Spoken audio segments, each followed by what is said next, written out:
Hello children, welcome to Asa education. आज हम कर रहे हैं chapter rights and citizens, political science book, grade 11, Gujarat board से। In modern times members of a democratic state are known as citizens. आज के जमाने में जो भी लोकतांत्रिक देश का नागरिक है वो क्या कहलाता है? नागरिक यानी citizen. The link which establishes a relationship between the state and its citizens are rights and duties. और एक ऐसा लिंक जो कि स्टेट और सिटीजन को जोड़े रहता है, दोनों के बीच का एक रिलेशनशिप कायम करता है, वो है उनके अधिकार और उनकी रिस्पॉन्सिबिलिटीज जो ड्यूटीज है। In the long history of Mankind and culture, the acceptance of human rights is a magnificent step. हमारा अब तक का जो इतना लंबा इतिहास रहा है, चाहे हम अपनी मानवता की बात करें, चाहे संस्कृति की बात करें, जो ह्यूमन राइट्स का एक्सेप्टेंस हुआ है, ये सबसे बड़ा कदम है। Such rights enable the citizen to lead a respectable and honorable life. इन अधिकारों की वजह से जो नागरिक हैं वो एक आदर भरी और सम्मान की जिंदगी जी पाते हैं। Mankind has sacrificed a lot to get these rights. और मानवता को इसके लिए बहुत ज्यादा बलिदान करना पड़ा है, तब जाके उसको ये अधिकार मिले हैं। Even the United Nations had declared and promulgated the international human rights. यहाँ तक कि जो UN है उसने भी डिक्लेयर किए हैं और लागू किए हैं international human rights. Meaning and concept of rights. अब क्या मीनिंग है, क्या कॉन्सेप्ट है राइट्स का? The very fact that man is born as man entitles him to certain rights which are known as human rights. अब ये तो सबसे बड़ा प्रमाण है कि इंसान जो है एक इंसान की तरह पैदा हुआ है। अब क्योंकि वो इंसान है तो इसके लिए उसको कुछ अधिकार मिलने चाहिए और इन अधिकारों को नाम दिया गया है human rights. The desired socio-political conditions to lead a respectful life for human beings are known as rights. एक ऐसी इच्छा जो सामाजिक और राजनीतिक हालात होते हैं, उसमें एक ऐसी इच्छा जिससे इंसान जो है वो एक सम्मान भरी जिंदगी जी सके, उसको बोलते हैं अधिकार, rights. In other words, a desirable situation and condition which helps in the development of individuals are known as rights.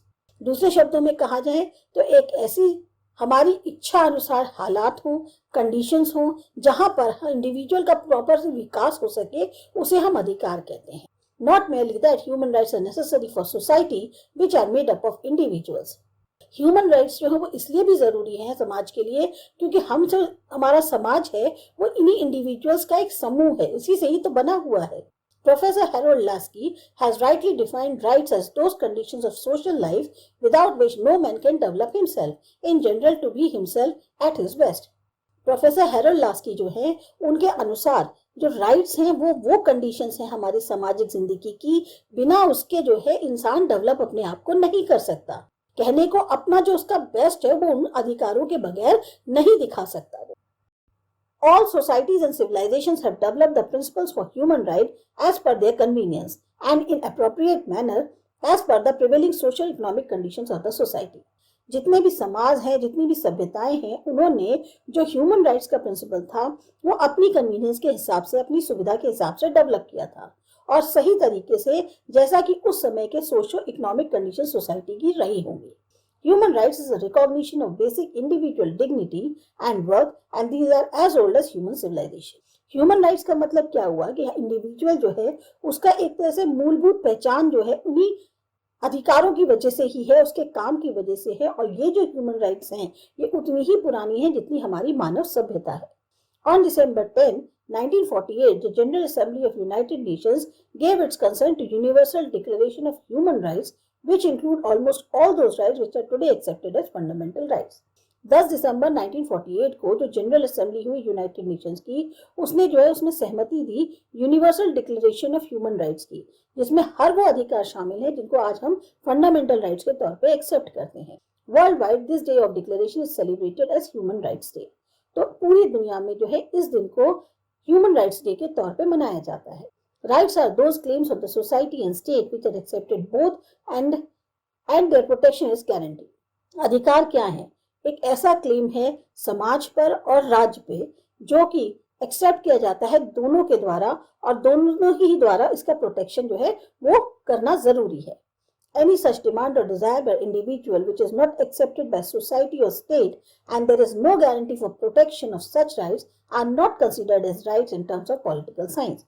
कोई भी उस तरीके की इच्छा जो इंसान के द्वारा करी जाती है, जो समाज या स्टेट को मंजूर नहीं है, और उस तरह की गारंटी कोई नहीं दे सकता कि ऐसे अधिकारों का प्रोटेक्शन किया जाएगा, तो फिर उनको जो है राइट्स नहीं माना जाता है पॉलिटिकल साइंस के टर्म्स में।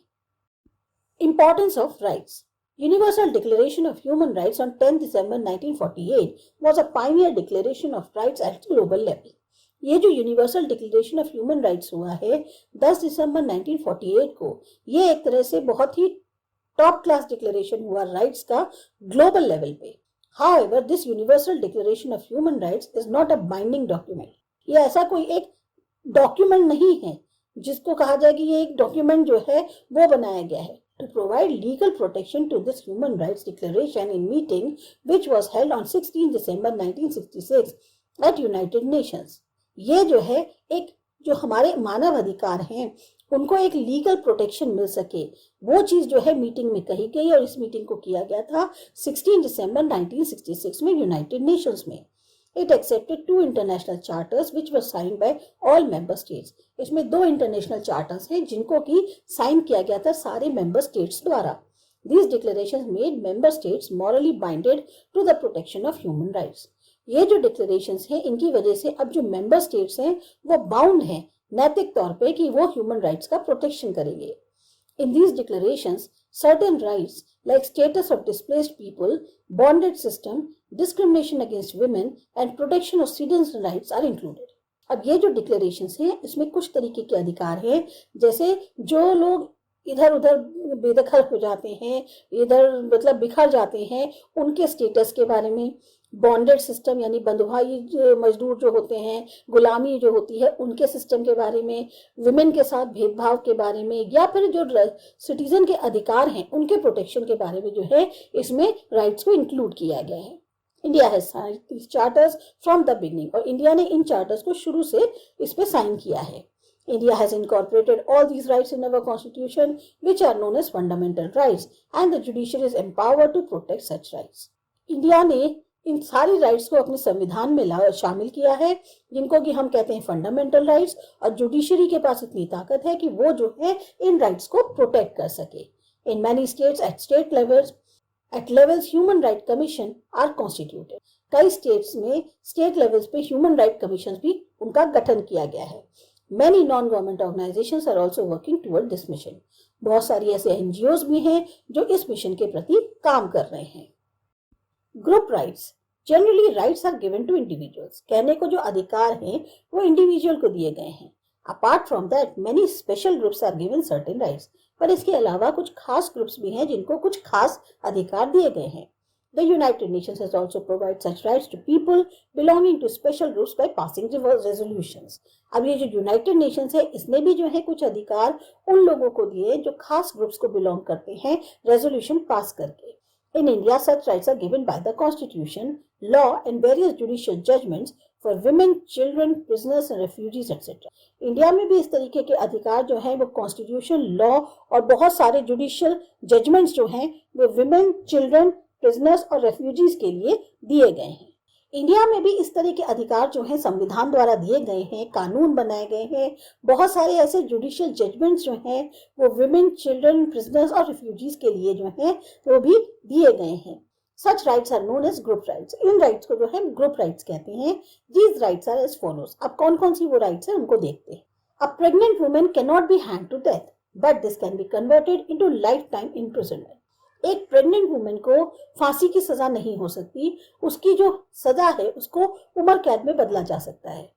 अ child can not work as a labour. मजदूर के तौर पे एक बच्चा काम नहीं कर सकता। All the children between the age 6 to 14 years have right to education. 6 से 14 साल की उम्र के जो बच्चे हैं सबको जो है शिक्षा का अधिकार है।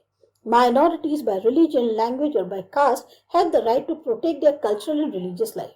वो माइनॉरिटीज जिनके चाहे वो रिलीजन के से हो, लैंग्वेज की वजह से हो या कास्ट की वजह से हो, उनके पास ये अधिकार है कि वो अपने कल्चरल और रिलीजियस लाइफ को प्रोटेक्ट कर सके। An accused has a right to know the reasons for arrest in the language known to him. किसी को भी अगर पकड़ा जाता है तो उसके पास ये अधिकार है कि उसको पता तो हो कि किस कारण से उसको पकड़ा गया है, चाहे उस भाषा में जिसको वो समझ सकता है, उस भाषा में उसको एटलीस्ट रीजन पता होना चाहिए कि उसे क्यों पकड़ा गया है। Prisoners have the right to meet his family member and writing and reading of newspapers. जो कैदी हैं उनके पास ये अधिकार है कि वो अपने परिवार के मेंबर्स से मिल सके और यहाँ तक कि वो न्यूज़पेपर्स को लिख और पढ़ भी सकते हैं. For rehabilitation of refugees, the United Nations has constituted a special body called United Nations High Commission for Refugees. इसी तरीके से जो रेफ्यूजीज हैं उनको दोबारा बसाने के लिए जो यूनाइटेड नेशंस है उसने एक स्पेशल बॉडी बनाई है जिसे कहते हैं United nation high commission for refugees.